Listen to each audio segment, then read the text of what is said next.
van a valorar es una que está provista por las partes, ¿no? Por la Fiscalía o por la Defensa, y entonces por eso es importante que entre el tema de la ciencia para saber exactamente cuáles son las preguntas que deben hacer para que aflore esta clase de información, ¿no? Entonces, en la Corte Suprema tenemos un acuerdo plenario penal muy antiguo, que es el 2-2005, que ha copiado, ¿no?, una jurisprudencia de España, donde se señala que hay que tener en cuenta 3 requisitos para apreciar la declaración de un coacusado, de un testigo, de un agraviado, que tiene que ver con el tema de uniformidad o de que no haya inconsistencias sustanciales. Número 2, que no haya un ánimo perverso de hacer una imputación falsa, y en tercer lugar siempre prueba que lo corrobore, ¿no? Se entiende que también, ya he dicho, esto comprende tanto agraviados y testigos, pero 6 años después se emitió otro acuerdo plenario penal, el 1-2011, aunque la denominación sea retractación de la víctima en los delitos sexuales, la doctrina se puede aplicar a cualquier clase de declaración. Entonces, justo su origen es un recurso de nulidad antiguo, 3044-2004, en un caso de terrorismo, recuerdo, de una señora de apellido Montesa, que en la instrucción prestó la declaración en un sentido y después en el juicio oral se retractó. O sea, un cambio total de 180 grados, de tal manera pues que se pudo corroborar la declaración que se prestó en la instrucción, no la del juicio oral, y entonces eso también se mantiene ahora de tal manera que todo va a estar en base siempre a la posibilidad de corroboración con otros medios probatorios, ¿no? Por eso la sola declaración de una persona sin prueba que lo corrobore, incluso en el caso de los imputados, tampoco sería confesión. Ya se decía desde el Código de Procedimientos Penales del 40 que siempre, ¿no? No sabemos por qué razones, podría ser por proteger a otro, podría ser por razones económicas, en fin, que un imputado acepte los hechos, y por lo tanto la obligación era que haya esa corroboración, ¿no? Puede ser con la variedad de pruebas que haya, mejor todavía si son distintas, porque si se va a querer corroborar con otro testimonio también puede estar contaminado con las mismas afectaciones, y por lo tanto la idea es que no vamos a corroborar un testimonio con otro testimonio, simplemente habría que ver qué otra clase de información hay dentro del caso. Entonces, tenemos después casaciones que han salido, que se trabajan a partir del libro de Jordi Neva Fenol del año 2010, de la valoración de la prueba, como que establece y que amplía, creo yo, los criterios que se prevén en el Acuerdo Plenario Penal 2-2005, como son ver el tema de la coherencia de las declaraciones, el contexto en que se presta la declaración, que se aporte información al respecto, también los detalles que puede haber de la persona para que no sea alguien que se haya aprendido de memoria esta declaración. En cuarto lugar, ver si la persona tiene interés a favor o en contra, y en quinto lugar siempre prueba que lo corrobore, ¿no? Entonces creo yo que si la información que los jueces van a manejar, entonces es importante que los que se van a encargar de hacer los exámenes, tanto a los imputados como van a hacer los exámenes a las víctimas y a los testigos, conozcan esta especialidad de la psicología del testimonio, porque de lo contrario pueden estar afectadas, ¿no?, de estos problemas que he indicado, de percepción de los hechos o problemas de la memoria, que puede ser por factores del suceso, por factores de la persona, o puede ser por factores del proceso. Factores del suceso, por ejemplo, como que se trata de un delito violento donde se somete a un alto estrés a la persona que está siendo víctima de los delitos, y por lo tanto, ¿cómo le podemos exigir una correcta percepción de los hechos, ¿no? Mientras que alguien que esté a cierta distancia, 2 metros, por ejemplo, del lugar de los hechos, con lujo de detalles lo podría narrar. O factores de la persona, ¿no? O sea, hay varios que pueden diferenciar a las personas, pero uno de ellos, por ejemplo, tiene que ver con la edad, ¿no? Que sea algo simple. No es igual la memoria de ustedes, que son jóvenes adultos, que la memoria de alguien de la tercera edad. Va a ser menos fiable de edad. Aunque también hay jóvenes que tienen problemas de afectación de la memoria, ¿no? Hay ejemplos muy simples, como el préstamo de un libro, por ejemplo, y uno afirma que sí, efectivamente, se lo entregó, o que sí lo tiene, y después posteriormente resulta que no lo encuentra, recién se da cuenta que alguna vez lo prestó y nunca se lo devolvieron. Entonces, o factores del proceso, como desgraciadamente ocurre mucho en nuestro país, que la declaración sea en una fecha muy tardía, ¿no? De tal manera que mientras más tiempo pase para tomar la declaración, más posibilidades que haya una afectación, una contaminación. Podría ser porque hay terceros que se acercan a la persona que va a prestar la declaración, o porque también hay comunicaciones en las redes sociales o conversaciones que uno tiene con sus amigos, con sus familiares, de tal manera que eso va a producir que el día que uno tenga que prestar la declaración, esta declaración ya no sea acorde como si hubiera sido el mismo día de los hechos, no tenga esa espontaneidad, ¿no? Entonces también eso es un problema serio que se presenta en nuestra realidad, y creo yo sobre todo que hay un problema serio que tiene que ver con el desconocimiento, ¿no? ¿Por qué? Porque no es un tema intencional, sino que este tema de la psicología del testimonio, que tiene más de 150 años en nuestro país, en el mundo, es un tema que, para empezar, las facultades de psicología no tenemos ese curso, ni en pregrado ni en posgrado, menos lo tenemos en Derecho, en la Academia de la Magistratura es un curso electivo, de tal manera que no es obligatorio que todos los jueces y fiscales lo tengan, porque la operación de producir la prueba es de las partes, y después de eso ya corresponderá a los jueces hacer la valoración que corresponda y ver efectivamente, ya sea que se trate del imputado que se está cogiendo una confesión, como les repito, aunque hay un pleonasmo porque se dice confesión sincera, si es que esta está corroborada o no, porque dependerá de eso para que tenga una rebaja sustancial, ¿no? Que podría ser hasta 1/3 de la pena que le correspondería a esta persona, ¿no? Y con mayor razón en los casos de agraviados y testigos, ¿no? Acá hay todo un dilema cuando se habla de respuestas que pueden ser sinceras o que pueden ser verdaderas, ¿no? Entonces, ¿por qué? Un dilema, digo, especialmente filosófico, ¿no? Un dilema especialmente filosófico, un dilema que lo plantea un profesor que ha sido mío, que ha sido el profesor Víctor de Paula Ramos, que es un profesor de la Universidad de Girona, que es brasileño, pero que habla muy bien el español, que nos dice que hay una dicotomía entre verdad, falsedad y sinceridad y mentira, ¿no? Verdad, falsedad y sinceridad y mentira, ¿no? ¿Por qué? Porque lo que podría ocurrir que un testimonio puede ser falso de dos formas, mediante mentiras y también errores sinceros, ¿no? Entonces, el problema es que se estima que lo contrario de mentir es decir la verdad.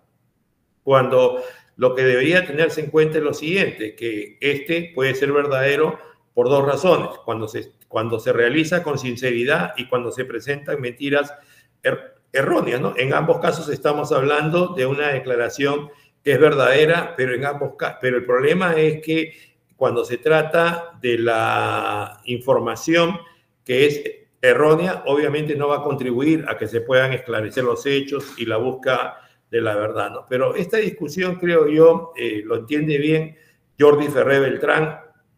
cuando él dice que no es de vital importancia este tema de la sinceridad, ¿no? Porque ya desde hace años también en los procesos penales, cuando los jueces tienen que hacer la operación de valoración individual y en conjunto de las pruebas, se van a realizar estas para determinar la exactitud o no de los hechos y no de la sinceridad de las personas. Y por eso afirmo que no va a bastar la sola declaración de nadie para poder establecer un hecho. Y ahí podríamos entrar nosotros al tema de las declaraciones de las presuntas víctimas de delitos sexuales, las menores de edad, ¿no? Donde siempre dependerá de cada país cuál es el estándar que haya, porque de todas maneras tiene que haber una corroboración. En esta clase de casos siempre se dice son delitos cometidos bajo clandestinidad y por lo tanto la posibilidad de que pueda haber mucha información es mínima, y entonces ya cada país decide legislativamente o cada país decide jurisprudencialmente cuál es la cantidad de información que se requiere para corroborar, ¿no? En nuestro país en realidad no hay ninguna jurisprudencia vinculatoria, aparte que en el mundo de los filósofos y de los procesalistas, el único que ha establecido de forma precisa, diríamos, en todo caso, ha presentado siete hipótesis de estándares, ha sido el profesor Jordi Ferrer de la Universidad de Girona. Inclusive tiene su libro que se llama Pruebas sin convicción del año 2021. Pero difieren mucho, ¿no? Ya el maestro, el inmortal Michele Tarufo no estaba de acuerdo, perfecto Andrés Ibáñez, Marina Gascón, Daniel González Layer, Jordi Nea Fenol, todos ellos, no recuerdo otros, estiman que, para empezar, si regresamos al tema del estándar, estamos regresando a la tarifa legal y que no podemos regresar, que estamos en un sistema de valoración de la prueba, pero sobre todo porque dicen que tampoco es posible que eso sea así, que en todo caso, en el proceso penal concreto hay que ver cuál es la cantidad de información que hay, o sea, ¿qué tenemos? Tenemos testimonios, tenemos documentos, tenemos pericias, entre otros, de tal manera que así se pueda corroborar esa declaración personal que se ha prestado. Pero en el caso de las víctimas de los delitos sexuales, el asunto es grave, ¿no? Porque se reformó el artículo 173 del Código Penal aproximadamente hace unos 5 años para elevar la pena. Cuando la víctima era menor de 14 años, hoy día es cadena perpetua y por lo tanto la alta probabilidad de que haya cometido el delito creo que se tiene que demostrar precisamente en esos términos para que no haya un grave error judicial. Entonces se intenta hacer esto ya que la declaración de la presunta víctima de delitos sexuales tiene, diríamos, mucha importancia, ¿no? Ya que va a haber poca información, de que por lo menos esta sea recabada de una manera que sea científica, de tal manera que se pueda contar con este material. Y por eso es que se ha incorporado la posibilidad que esta sea, primero, ni bien se abre diligencias preliminares. Esta fue una reforma que se hizo al artículo 242 del Código Procesal Penal en diciembre del 2016 por el decreto legislativo 1307, y de tal manera que ya anteriormente, era después de la formalización de investigación preparatoria, ya era muy tarde. La idea era tomarla desde que se abre diligencias preliminares, porque también se establece en la psicología del testimonio que la primera declaración siempre es la que va a ser más fiable, porque en la medida que se tomen más declaraciones existe la posibilidad de que ésta se pueda ir alterando y además, como he dicho ya, que se tome contacto con otras personas o con redes sociales, en fin, de tal manera que se vaya variando esa información. Claro, en su momento el juez también, seguramente, como les dije, uno de los requisitos que se puede tomar en cuenta cuando se trata de la fiabilidad de estas personas tiene que ver con la uniformidad o que no hayan inconsistencias sustanciales. Entonces, eso será un tema de cada caso concreto, ¿no? Entonces, creo que la finalidad, o sea, la intención es buena, ¿no? De que para empezar hubo un protocolo del Ministerio Público que es del año 2016. Digo que hubo porque si es prueba anticipada debería ser con el protocolo del Poder Judicial del año 2019, porque ya no va a ser solo el fiscal con el abogado del investigado y la presunta víctima y el psicólogo, que va a ser el facilitador, el tamizador de las preguntas de las partes, quienes van a estar en ese acto procesal, sino ahora va a estar el juez, ¿no? Entonces, la idea es que la diferencia entre el protocolo del año 2016 es que el fiscal, en primer lugar, autorizaba que, porque el protocolo del Ministerio Público así lo señala, que el psicólogo, que debería ser forense, el Ministerio Público, en ese protocolo se establecían preguntas inteligentes sobre 5 puntos y inicia el examen, ¿no? En la entrevista. Sobre qué, cómo, cuándo, dónde, en fin, y después ya complementariamente intervenga el fiscal, intervenga el abogado defensor del investigado, ¿no? Mientras que ya en el protocolo del Poder Judicial del 2019, para empezar, estamos hablando de cámara Gesell, donde hay dos ambientes. En el primer ambiente va a estar la menor, con el psicólogo que va a ser el facilitador o tamizador de las preguntas que hagan las partes, y en el otro ambiente, que es la sala de observación, va a estar el juez, va a estar el fiscal, va a estar el defensor del investigado, si quieren los padres de la víctima, si tienen dinero también un perito de parte, un vidrio oscuro, un vidrio polarizado, de tal manera que la víctima no pueda darse cuenta o no pueda tener al frente a estas personas, no pueda observarlas, porque ya eso importaría una intimidación y por lo tanto sería muy difícil que pueda proveer la información, ¿no? O sea, tiene esa finalidad. Además, no solamente sería en casos de menores de edad, imagínense ustedes también en casos de adultos, se trata de un delito violento, de robo, y nos ponen al frente al imputado si vamos a ratificar que efectivamente ha sido la persona que nos ha robado, ¿no? Entonces, hay que ver algunos mecanismos también de seguridad que van a contribuir a que la persona que va a prestar la declaración lo haga de la mejor manera. Entonces, se trata que el juez, en este protocolo del 2019, va a calificar las preguntas de las partes, entonces el juez las admite, el psicólogo las escucha y, como he dicho, ya esta sería la tercera vez, tamiza o facilita las preguntas con la técnica que corresponde para que no se afecte la salud mental o el interés superior del menor, pero por otro lado también las partes puedan acreditar su proposición de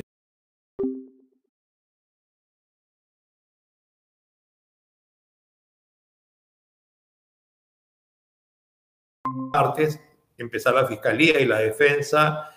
conocer el protocolo, el juez también conocer el protocolo, sin perjuicio que adicionalmente conozcan la psicología del testimonio, porque además en esta especialidad que estoy haciendo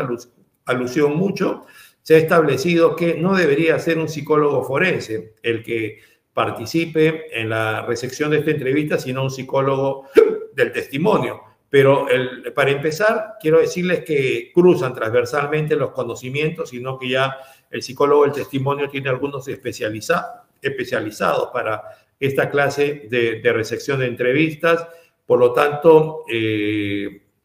tampoco es que los psicólogos forenses tengan un desconocimiento absoluto, sino los otros tienen un conocimiento especializado, ¿no?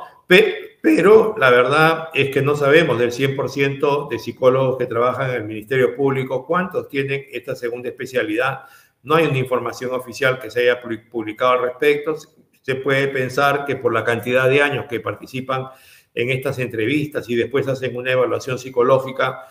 tienen la formación adecuada, pero creo que acá de lo que se trata es que tengamos una información objetiva sobre la idoneidad de quienes toman las declaraciones y no tenemos esa posibilidad. Por otro lado, también les repito que hay un desconocimiento de fiscales y de abogados defensores respecto a este tema y probablemente también de juez, y esto hace que en realidad tengamos que continuar,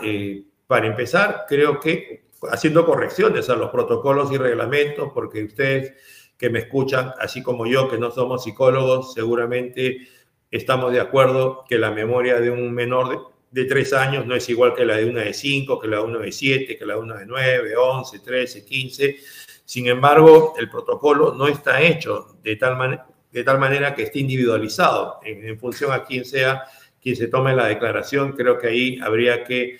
mejorarlo, habría que ir avanzando de tal manera pues que podamos lograr contar con una información de este menor que sea fiable y después ver qué corroboraciones podrían haber dentro de los casos, ¿no? Si se trata de un caso de violación a la libertad sexual y dice que ha habido, por ejemplo, una violación vaginal, habrá que ver un examen médico legal, habrá que ver el tema de la evaluación psicológica, que acá en nuestro país lo hace el mismo psicólogo que hizo la entrevista. Se sostiene que se necesita contar con esa información para hacer la evaluación psicológica. Y bueno, creo que tampoco sería conveniente que participe en la entrevista un psicólogo y que la evaluación psicológica lo haga otro. ¿Por qué? Porque ¿qué pasaría? El que va a hacer la evaluación psicológica nuevamente tendría que referirse a esos puntos y ya estaríamos hablando de una revictimización. Por eso la idea es que en la cámara Gesell se grabe audio-video y entonces en la etapa intermedia la Fiscalía o la Defensa lo ofrezca como prueba, se admite y solo excepcionalmente, si está incompleta, si es defectuosa, y seguro los jueces de la investigación preparatoria van a aplicar un principio de proporcionalidad para aceptar que pueda concurrir para ampliar o corregir esta declaración, porque en todo caso, si estamos diciendo desde el comienzo que no basta con las declaraciones de nadie, ni de imputado, ni de víctima, ni testigo, que siempre requiere corroboración, se podría trabajar con la información que ya se ha provisto y que está grabada en cámara Gesell y ver qué otras formas de corroboración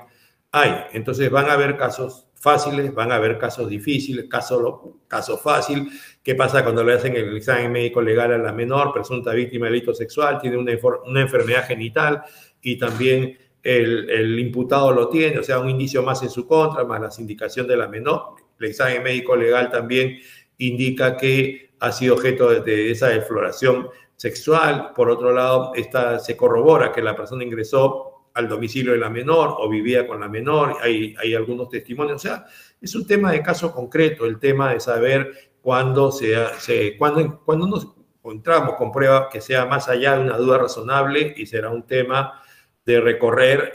los momentos de razonamiento probatorio, o sea, ver con qué hechos se probó, con qué hechos o qué hechos se dice que están probados y con qué prueba se demuestra, después la valoración individual, después en conjunto, y después el juez tendrá que tomar la decisión. Pero para que eso sea así, se entiende que las partes en la práctica de los exámenes tendrán que hacer las preguntas adecuadas para obtener las respuestas adecuadas, y después, al terminar el juicio oral, cuando se haga el alegato de clausura, entonces hagan esa valoración, este paso que estoy hablando yo, o estos pasos de razonamiento probatorio, de tal manera que los jueces lo tomen como si fuera la sentencia que tienen que pronunciar, ¿no? Entonces, por lo tanto, todos estamos obligados, fiscales, defensores, jueces, a conocer este tema, el razonamiento probatorio, ¿no? Entonces, pienso yo que sí es importante conocer teoría, creo que es importante, hay que revisar varios autores, hay muchas conferencias gratuitas, tampoco estoy hablando de cosas esotéricas, hablé de Víctor Paula de Ramos, cualquier cantidad de conferencias gratuitas publicadas en YouTube y Facebook, hablé de Jordi Nea Fenol, igual, incluso tiene su canal en YouTube. Tenemos psicólogos del testimonio como Margarita Ejes en España, tenemos Antonio Manzanero, en Italia Juliana Mazzoni. O sea, existe la posibilidad de conseguir información e irnos preparando, irnos adelantando, que en algún momento podamos contar nosotros en el país con esa información. Creo yo que, a pesar de que recién estamos conociendo esta especialidad de la psicología, muchos, por su razonamiento, han empezado a hacer esa clase de preguntas ya de hace años, ¿no? Entonces los fiscales o los abogados, los más calificados, han hecho preguntas que tienen que ver con cómo es posible que esta persona pueda haber presenciado los hechos. Por ejemplo,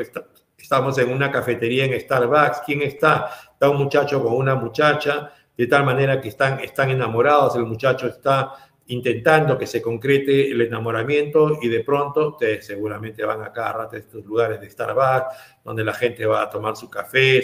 sus queques, y el asunto está, el wifi va a impresionar a la chica, y de pronto suena un disparo, ¿no?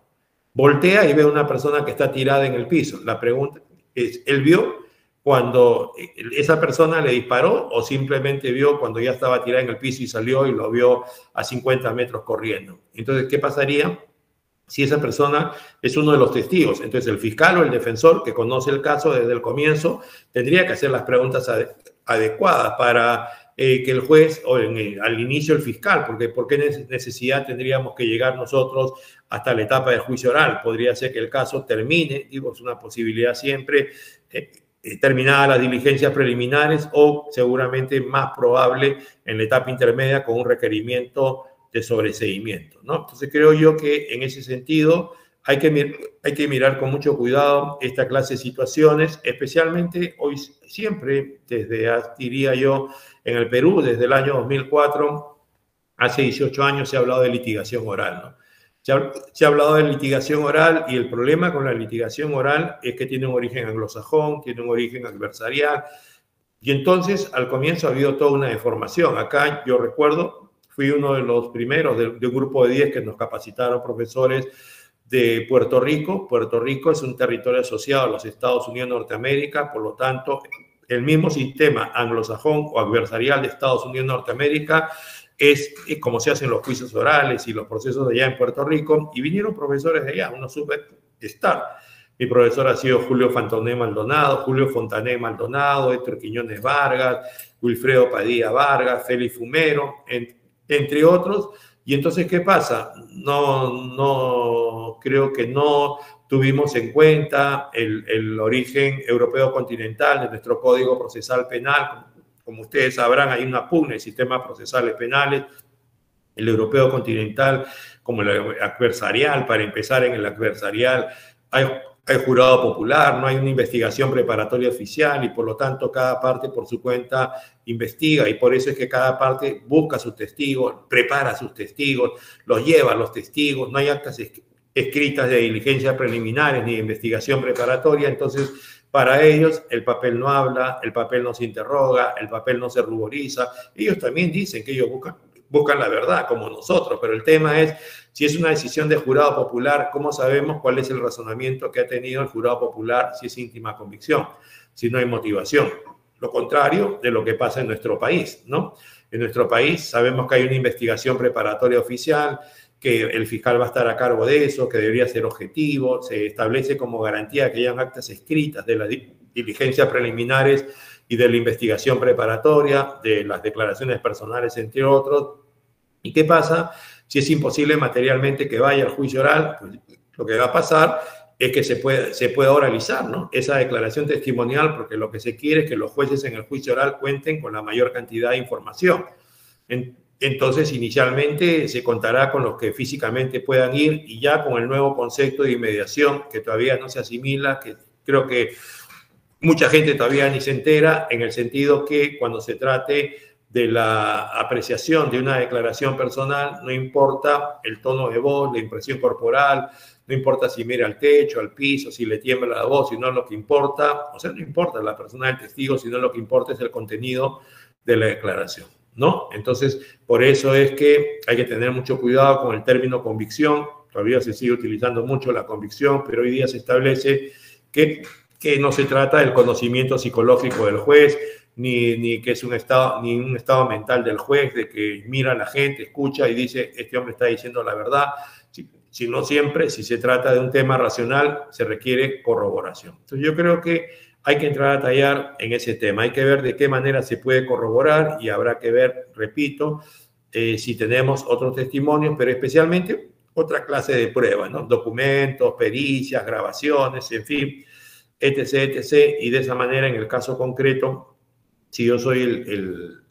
litigante, puede hacer una alegación de razonamiento probatorio en ese sentido para asignarle valor a esta persona. Claro que es interesante hablar de estas discusiones entre evaluar el grado de credibilidad personal y sinceridad del testigo y la validez del testimonio, ¿no? Claro que es importante, pero creo que en el caso concreto lo que es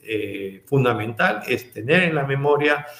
esa información y aplicarla en la práctica. Y además uno tiene que conocer cuál es la jurisprudencia que hay en nuestro país, porque mayormente los jueces van a seguir esas líneas y así van a interpretar y aplicar, y nosotros lo que tenemos que hacer es, si podemos subir el nivel, pero en todo caso fiscales o defensores lo que tratan es de encontrar que se acredite su teoría del caso dentro del proceso penal. Por eso digo yo, no es que sea un enemigo el tema de la litigación oral. En la psicología del testimonio se dice que la litigación oral es el diablo, ¿no?, de la psicología del testimonio, porque ¿en qué artículo del Código Procesal Penal peruano hay alguna regla que diga que el fiscal o el defensor puede preparar al testigo? La otra pregunta es si el testigo tiene que ir al juicio, a la investigación, a declarar con la verdad, ya teniendo en cuenta lo que hemos dicho, ¿no?, a pesar de que pueda haber sea honesta su respuesta y no sea acorde a la realidad por los problemas de la percepción o de los hechos. ¿En qué artículo del Código Procesal Penal se establece esto? En ninguno, porque se supone que si la persona tiene que dar una manifestación respecto a los hechos que habría percibido, necesita que alguien lo prepare para eso. Obviamente que no. Entonces hay que tener en cuenta siempre esta diferencias sustanciales entre cómo es un modelo, cómo es otro modelo, y sobre esa base continuar avanzando. ¿Ya? Cuando explicar las reglas del Código Procesal Penal, 566 artículos, para ver de qué manera podemos nosotros ubicar este tema de la litigación oral. ¿Por qué? Porque acá, en el país creo que ningún juez podría poner en una sentencia que le va a dar un caso a un abogado porque su tono de voz es maravilloso, su expresión corporal es maravillosa, porque imagínense, le causa un impacto, ese abogado sale cada rato en los medios de comunicación social, publica libros, si no, le tendría que dar el caso solo si se trata del fiscal, porque ha producido una cantidad de pruebas que tienen la mayor fiabilidad, que están corroboradas, y en el caso de la defensa, porque ha logrado refutar esta, ¿no? Y eso lo va a tener que poner por escrito el juez para analizar la racionalidad de esta declaración, ¿ya? Entonces, nada, tenemos que continuar trabajando, creo yo, en todos estos temas. Para empezar, hay mucha gente que todavía no sabe de qué estamos hablando cuando nos referimos a psicología del testimonio. Ya he hablado de algunos problemas que hay en nuestro país respecto a qué situaciones se producen, especialmente en las declaraciones de presuntas víctimas menores de edad en cámara Gesell, pero hay muchos, ¿no? O sea, hay escasez de psicólogos, de las mismas cámaras Gesell. Ahora, en los lugares que no haya cámara Gesell, se podría tomar esta declaración en una sala de entrevistas, ¿no? Y ustedes viven en Lima, pero la mayor cantidad de población está en el interior, no solamente en las capitales de la costa, sino en el interior, en la sierra, en la selva, y por lo tanto las dificultades que hay para que estas personas se puedan trasladar o para que en esos lugares se cuente con los espacios adecuados, con el psicólogo, y por lo tanto, mientras más tiempo pase sin que se le tome la declaración a la menor, en primer lugar hay un problema en la salud mental de la menor, y en segundo lugar a la posibilidad de que la información pueda ser contaminada y por lo tanto no se pueda lograr esta finalidad en el proceso penal de lograr una información que sea lo más próximo a la verdad. Gracias.